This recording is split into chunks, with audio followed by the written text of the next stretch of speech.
क्रांती news, आवाज सर्वसामान्यांचा। बाळापूर त्र्यंबकेश्वर येथे पत्रकारांवर हल्ला प्रकरणी दोषींवर कारवाईची मागणी। बाळापूर तालुका पत्रकार संघाचे तहसीलदारांना निवेदन।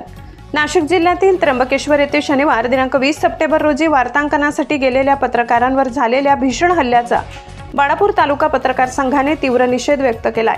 या संदर्भात तहसीलदार कार्यालयात निवेदन देऊन दोषींवर तात्काळ कडक कारवाई करण्याची मागणी करण्यात आली। मिळालेल्या माहितीनुसार वार्तांकनासाठी गेलेले पत्रकार योगेश खरे, अभिजित सोनावणे, किरण ताजणे यांच्यावर काही गुंड प्रवृत्तीच्या व्यक्तींनी हल्ला केला। यात पत्रकार किरण ताजणे गंभीर जखमी झाले असून त्यांच्यावर रुग्णालयात उपचार सुरू आहेत। पत्रकारांवर वारंवार होणारे हल्ले हे लोकशाहीसाठी धोक्याची घंटा असल्याचे निवेदनात नमूद करण्यात आले। पत्रकार समाजातील अन्याय, अत्याचार आणि वास्तव घटनांचा आवाज बनतात, त्यामुळे त्यांच्या सुरक्षिततेसाठी शासनाने विशेष उपाययोजना कराव्यात अशी मागणी यावेळी करण्यात आली।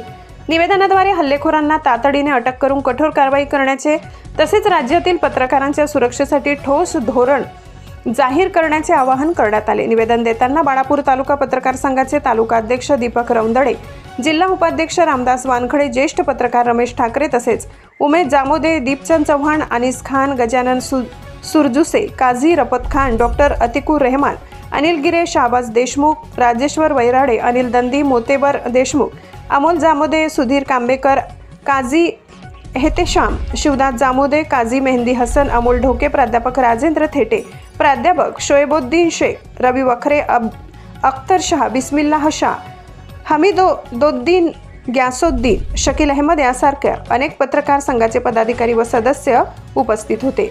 महाराष्ट्र क्रांती न्यूजसाठी प्रतिनिधी असलम खान, बार्शी टाकळी। अशाच नवनवीन बातम्या पाहण्यासाठी आमच्या महाराष्ट्र क्रांती न्यूज या YouTube चॅनलला लाईक करा, सबस्क्राईब करा आणि बेल आयकॉनला प्रेस करा।